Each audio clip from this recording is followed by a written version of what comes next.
And welcome to Entrepreneur Confessions. I'm Anna Safranik, and I'm joined today by Elizabeth Sapel, and we are at All City Candy. How are you doing today? I'm sweet, Anna. Thank you. Awesome. I am sweet as well. I feel like it's rubbing off on me from these jelly bean vibes I'm getting.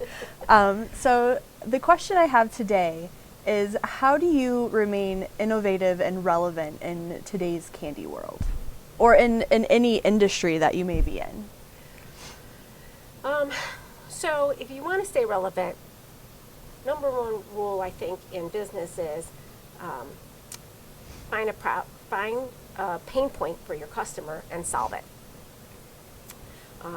So I don't know, candy, pain points.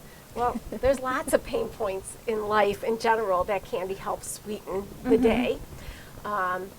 But I don't think that's enough to stay relevant in the candy business, though it does help. Yeah. I mean, it helps that when the customers come in, they're happy, it's colorful, it's a vibe, it's a nice place to escape. And that's one aspect of staying relevant. Having a large selection of product to appeal to everyone's taste is also being relative. And then sometimes you got to think a little bit outside the box. I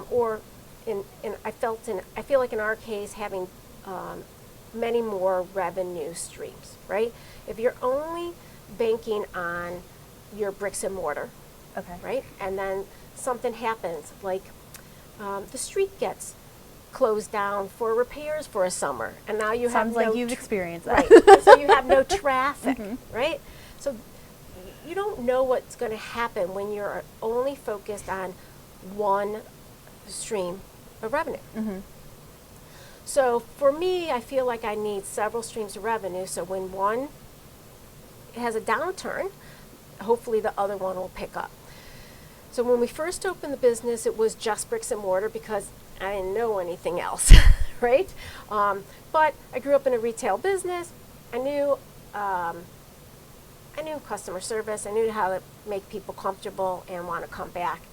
So that was easy for me, right? And then it was, okay, how do we keep things going and how do we scale that business beyond our 2 to 3 mile radius customer base? So online was one of the first things we went after, which really opened and gave us a much broader market. But that's not an easy market to crack. There's like a whole different marketing, SEO, Google, and no experience, right? Nothing. Just an idea. Like, okay, I want to do this. So then you have to learn and figure it out. So that was one, but it was another aspect now that's starting to pick up after 7 years in business. I think we finally have a handle on it, maybe about 20% handle of what we could be doing. Okay, but we're on our way. So that's one thing. And then about year 2, we were doing a little corporate gifting, but we didn't have a whole lot of experience, and we were making baskets and stuff. But year 2, I had the opportunity to acquire another business that had great synergy for what we're doing. And then all of a sudden, now we became a manufacturer too. And we hand dip all these like gorgeous and tasty hand dip pretzels and Oreos and all these other treats.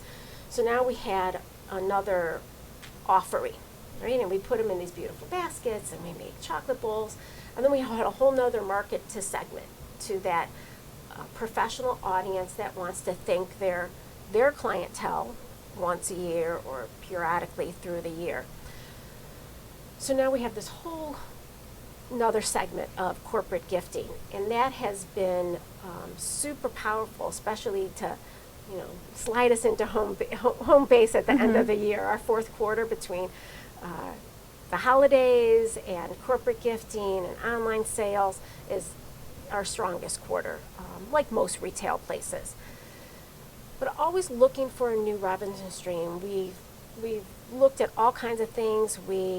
Another thing is we like to invent things that are our own, right? So candy, right? We sell a lot of candy from other manufacturers. But then we started putting these buckets together. So we have like a unicorn bucket and it has a story, and we have a graduation bucket with a poem, and they're just like nice gift options. Nostalgic bucket. You get this nostalgic bucket, it's got like 40 different candies from people's past, and they're like, oh my God, do you remember this? And do you remember this? And we got a lot of great feedback on that. A survival kit.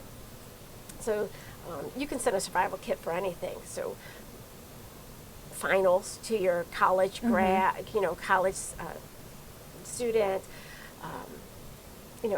anybody, somebody who's in the hospital. And we sold a ton of survival kits during the COVID shutdown, right? And it was just a nice way to tell people you're thinking about them. Yeah.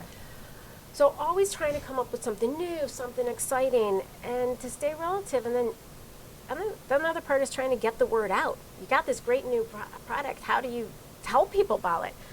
We got this Unicre bucket. How do we tell people about this magical, mystical candy gift, right? So there's a lot to staying relative, and that's coming up with the ideas and then getting the word out. So staying relevant in a business like this is really about diversifying the types of streams you have. So being a bricks and mortar store, having an online business, expanding into corporate gifting, and I believe I even heard you do some wholesale as well with some wineries and coffee shops. Yeah. So expanding into other business forays besides just a regular bricks and mortar location really helps you stay relevant, and I'm guessing also helps you innovate and come up with new ideas as well. So as you are starting a business and going into your first few years, really look into diversifying the revenue streams you use in order to stay relevant and be innovative. So thanks for joining us today.